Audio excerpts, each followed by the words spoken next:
Assalamualaikum warahmatullahi wabarakatuh. Perkenalkan kami dari kelompok 6 yang terdiri dari Adam Ramadia dengan NIM akhir 031, Cantika Meina dengan NIM akhir 043, Husnul Palupi dengan NIM akhir 232, Lukman Firdaus dengan NIM akhir 238, Salsabila Hariman dengan NIM akhir 258, dan saya sendiri Novi Nurpadilah dengan NIM akhir 006.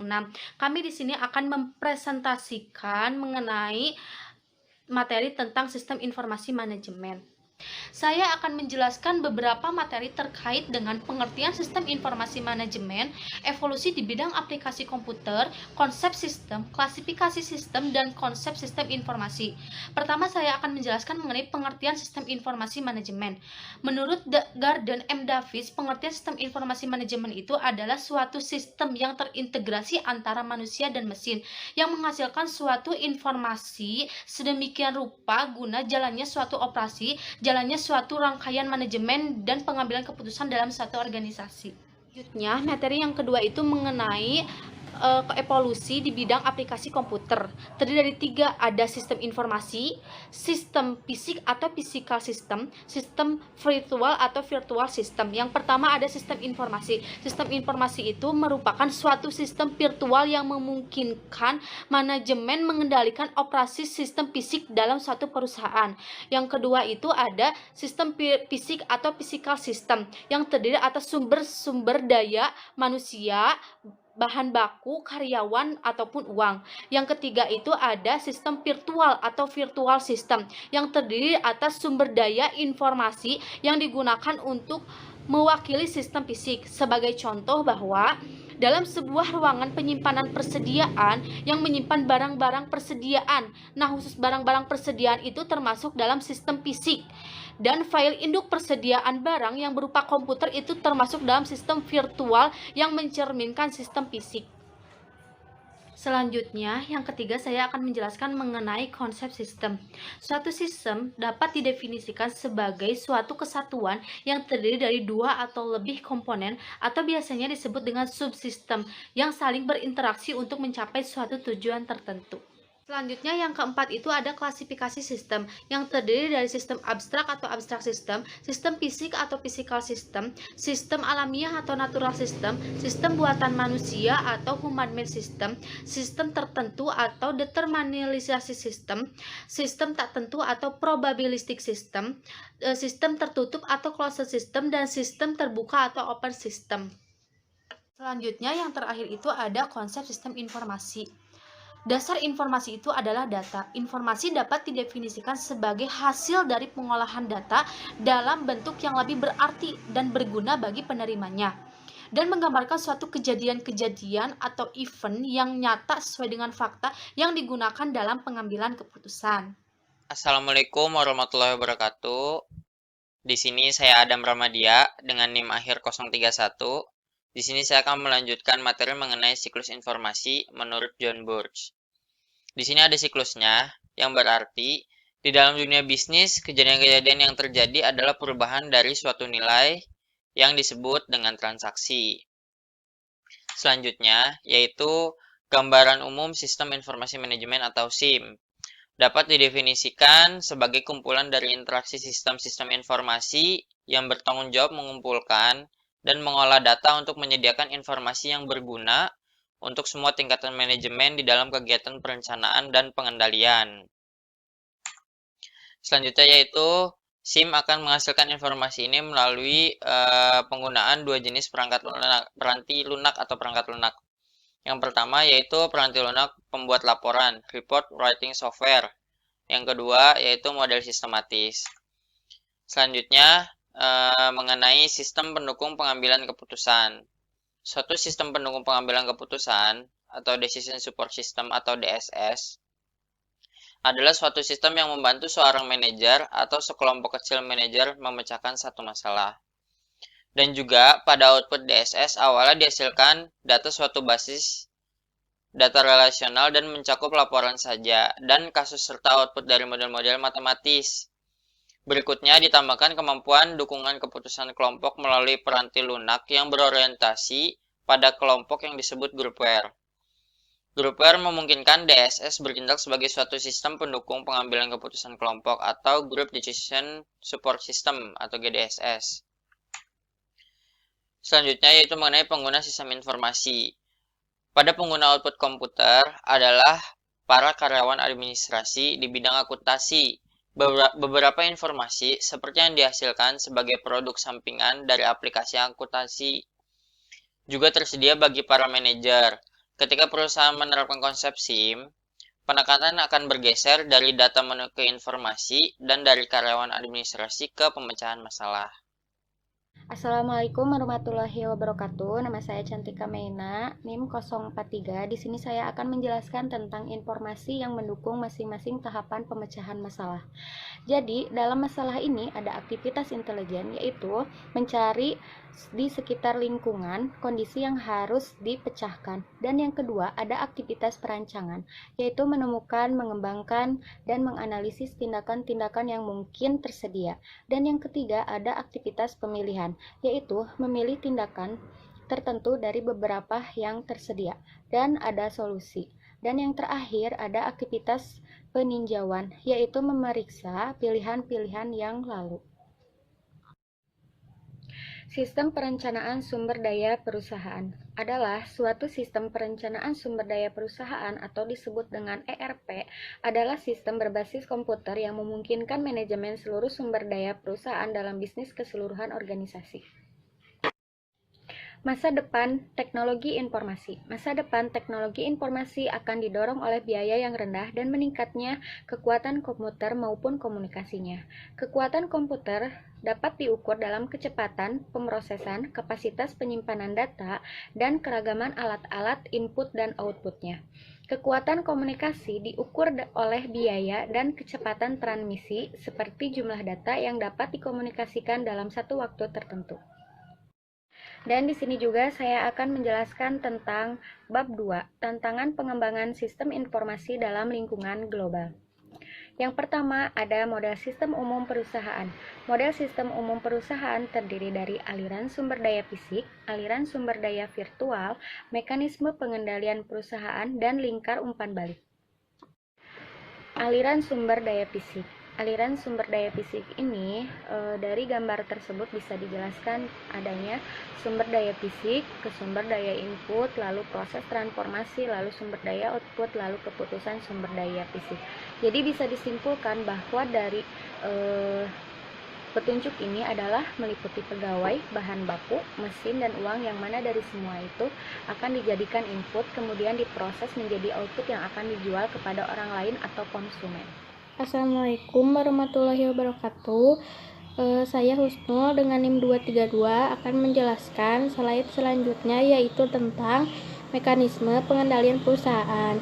Terdiri dari beberapa unsur. Yang pertama adalah standar kinerja yang harus dipenuhi perusahaan harus dilakukan agar tercapai tujuan secara keseluruhan. Yang kedua ada manajemen perusahaan. Yang ketiga adalah suatu pemrosesan informasi yang mengubah data menjadi informasi. Lalu ada lingkungan umpan balik atau feedback loop. Terdiri atas sumber-sumber daya virtual. Data dikumpulkan dari perusahaan dan dari lingkungan, lalu dimasukkan ke dalam proses informasi yang mengubahnya menjadi informasi. Slide selanjutnya ada perusahaan di dalam lingkungan. Perusahaan itu tercipta atas dasar untuk tujuan memberikan produk atau jasa yang dibutuhkan oleh lingkungannya itu sendiri. Perusahaan tidak akan berjalan tanpa diberikan sumber daya oleh lingkungan. Lingkungan itu terdiri dari beberapa variasi dari perusahaan satu ke perusahaan lainnya. Ada 8 unsur lingkungan di dalam suatu sistem yang besar disebut dengan masyarakat. Di slide selanjutnya terdapat beberapa unsur, 8 unsur lingkungan. Yang paling utama yaitu perusahaan. Ada lagi unsur-unsur yang lain seperti komunitas keuangan, pemerintah, komunitas global, pelanggan, pesaing, serikat pekerja, lalu ada pemegang saham, juga pemasok. Di slide selanjutnya ada dijelaskan mengenai aliran sumber daya lingkungan. Ada yang sering terjadi, ada juga yang jarang terjadi. Yang sering terjadi misalnya satu, aliran informasi kepada pelanggan, seperti contohnya adalah komplain.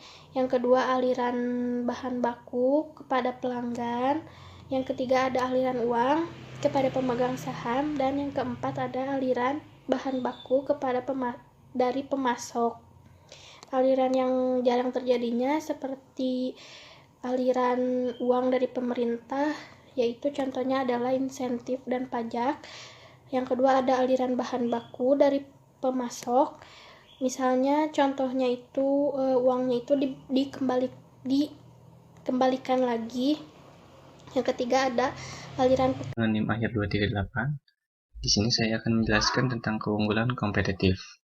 Pada ES, keunggulan kompetitif mengacu pada penggunaan informasi untuk mempengaruhi pangsa pasar. Porter berargumentasi bahwa perusahaan menerima keuntungan kompetitif dengan melakukan salah satu kegiatan di bawah ini, antara lain produksi dan pelayanan dengan harga murah, produksi dan pelayanan berkualitas tinggi, atau mempertemukan kebutuhan khusus dari segmentasi pasar tertentu. Titik terpenting adalah manajemen perusahaan menggunakan sumber daya fisik dan konseptual untuk mempertemukan strategi yang objektif bagi perusahaan. Kemudian rantai nilai Porters. Porters berargumentasi bahwa peluang perusahaan untuk menciptakan keunggulan kompetitif terdapat pada langkah berbeda di rantai nilai di gambar 2.3. Margin adalah nilai penurunan biaya produksi dan jasa perusahaan, seperti yang dirasakan konsumen perusahaan tersebut. Rantai nilai dibuat dari aktivitas primer dan pendukung yang berkontribusi pada nilai margin perusahaan. Peningkatan nilai marginal merupakan model rantai objektif. Perusahaan dapat menciptakan nilai dengan menampilkan aktivitas, di mana Porter menyebutnya sebagai nilai aktivitas. Kemudian pengembangan ruang lingkup rantai nilai ada di gambar 2.4. Keuntungan tambahan dapat dicapai dengan menghubungkan rantai nilai perusahaan pada organisasi-organisasi lain dalam Interorganizational System atau IOS. Partisipasi perusahaan atau partner bisnis bekerja sebagai unit terkoordinasi, menciptakan sinergi yang tidak dapat dicapai dengan bekerja sendiri-sendiri. Istilah tenaga kerja adalah sistem nilai atau value system. Kemudian, manajemen rantai pasokan. Jalur yang memfasilitasi aliran sumber daya fisik dari pemasok kepada perusahaan dan melanjutkan kepada pelanggan. Aliran sumber daya melalui rantai pasokan harus dikelola untuk memastikan bahwa aliran tersebut terjadi dengan cara yang tepat waktu dan efisien. Kemudian dimensi keunggulan kompetitif.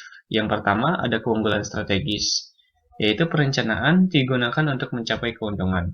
Yang kedua keunggulan taktis, yaitu metode untuk menyempurnakan strategi dalam cara yang lebih baik dibandingkan pesaing. Dan yang ketiga, keunggulan operasional, yaitu transaksi dan proses harian yang memberi keuntungan. Sistem informasi dipertajam dengan memiliki kesempatan terbaik dari ketiganya untuk meningkatkan tampilan perusahaan secara mendasar. Assalamualaikum warahmatullahi wabarakatuh. Nama saya Sasabila Hariman dari kelompok 6. Di sini saya akan mempresentasikan materi mengenai tantangan dari pesaing-pesaing global. Perusahaan multinasional atau MNC adalah sebuah perusahaan yang beroperasi lintas produk, pasar, negara, dan budaya. Perusahaan MNC terdiri atas perusahaan induk dan sekelompok anak perusahaan. Anak perusahaan tersebut dapat tersebar secara geografik dan masing-masing dapat memiliki pemasaran, kebijakan, dan prosedurnya sendiri. Selanjutnya ada tantangan dalam mengembangkan sistem informasi global. Kendala-kendala yang harus diatasi oleh pengembang sistem GIS antara lain yang pertama ada kendala-kendala politik, yang kedua ada rintangan budaya dan komunikasi. Nah, dalam rintangan budaya dan komunikasi ini terbagi lagi ada pembatasan pembelian dan impor peranti keras, ada pembatasan pemrosesan data, dan ada pembatasan komunikasi data. Yang ketiga ada masalah-masalah teknologi. Yang terakhir, yang keempat, ada kurangnya dukungan dari manajemen anak perusahaan. Selanjutnya ada dimensi informasi. Informasi dipandang memiliki 4 besar dimensi yang berkontribusi terhadap nilai informasi. Yang pertama ada keterkaitan atau relevansi, yaitu informasi berkaitan ketika ia bersinggungan terhadap permasalahan yang ada. Kedua ada keakuratan atau accuracy, yaitu informasi memiliki nilai ketika ia memiliki keakuratan. Yang ketiga ada tepat waktu atau timeliness, yaitu informasi harus tersedia untuk pemecahan masalah sebelum situasi krisis berkembang dan kehilangan peluang. Yang terakhir lengkap atau completeness, yaitu informasi harus tersedia untuk menghadirkan gambaran lengkap masalah atau solusi. Selanjutnya ada perubahan alamiah manajemen informasi. Yang pertama ada tugas manajemen informasi menghadapi masalah baru sebagai teknologi baru yang dapat membuat proses sistem transaksi gaya lama tidak terpakai lagi. Yang kedua ada pengaturan legacy system, merupakan salah satu masalah, contohnya seperti mengubah informasi berjalan pada hardware baru. Yang ketiga ada penggunaan data multimedia, berarti bahwa manajemen citra saat ini sebagai tugas kedua yang penting untuk manajer informasi. Yang terakhir ada pengetahuan manajemen, ada tugas ketiga, permintaan terhadap sistem manajemen basis data yang mudah digunakan dan paket software guna analisa data. Selanjutnya perencanaan strategi sumber daya informasi. Ada Chief Information Officer atau CIO memberikan arah strategis bagi sumber daya informasi, dan CIO juga mengkoordinasikan Departemen Usaha Strategis IS dengan strategi perencanaan bisnis perusahaan keseluruhan. Sebagai perencanaan strategis pada area bisnis khusus juga dikembangkan sumber daya informasi, perusahaan harus juga berkoordinasi dengan usaha ini.